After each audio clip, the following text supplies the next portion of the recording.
proportion. C'est moins de 2%. Il nous faut innover, bien entendu, sur la dette commerciale, parce que c'est surtout à ce niveau qu'il faut que les efforts soient faits, afin de soulager nos pays, qu'ils soient capables, bien sûr, de rembourser cette dette commerciale, mais qu'ils aient des espaces budgétaires devant leur permettre justement de poursuivre la riposte sanitaire qui se poursuit. Il faut faire les tests à plus grande échelle, il faut soigner les malades, il faut les mettre, les isoler. Et tout cela coûte beaucoup d'argent, il faut du matériel, nous l'avons dit, je ne reviens pas là-dessus.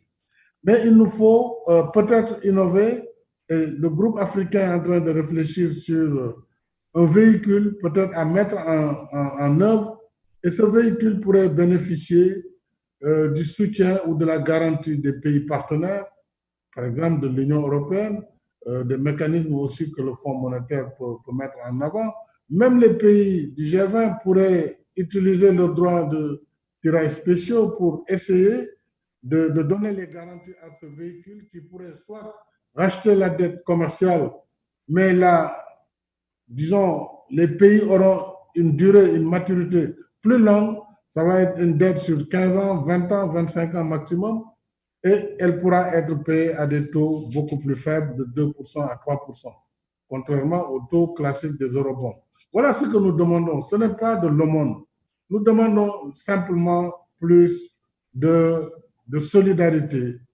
Il nous faut un nouvel état d'esprit et il faut que nous comprenions que seuls les uns ne peuvent pas aller sans les autres, puisque le virus a montré qu'il faisait fi des frontières internationales. Le virus ne demande pas de visa pour entrer aux États-Unis, en Europe ou en Afrique.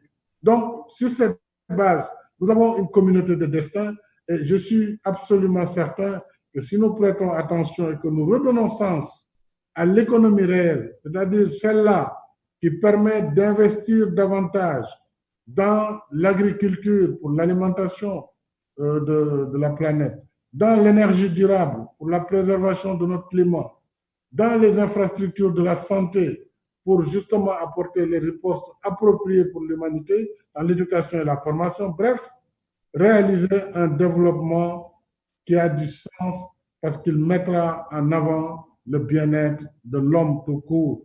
Voilà ce que je crois dire sur ce point. Et sur la dette, il y a des efforts qui peuvent être faits. Et croyez-moi, les Africains sont extrêmement résilients.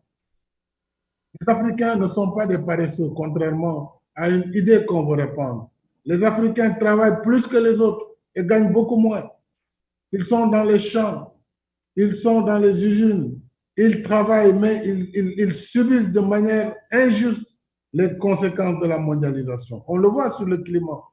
Ce sont eux qui polluent le moins et qui subissent le plus les conséquences du dérèglement climatique. Il en est de même de l'économie. Aujourd'hui, les grandes économies ont des ressorts sur lesquels ils peuvent s'appuyer pour sortir de ces crises. Alors, qu'allons-nous faire après le Covid-19? Les conséquences seront beaucoup plus graves que les conséquences sanitaires.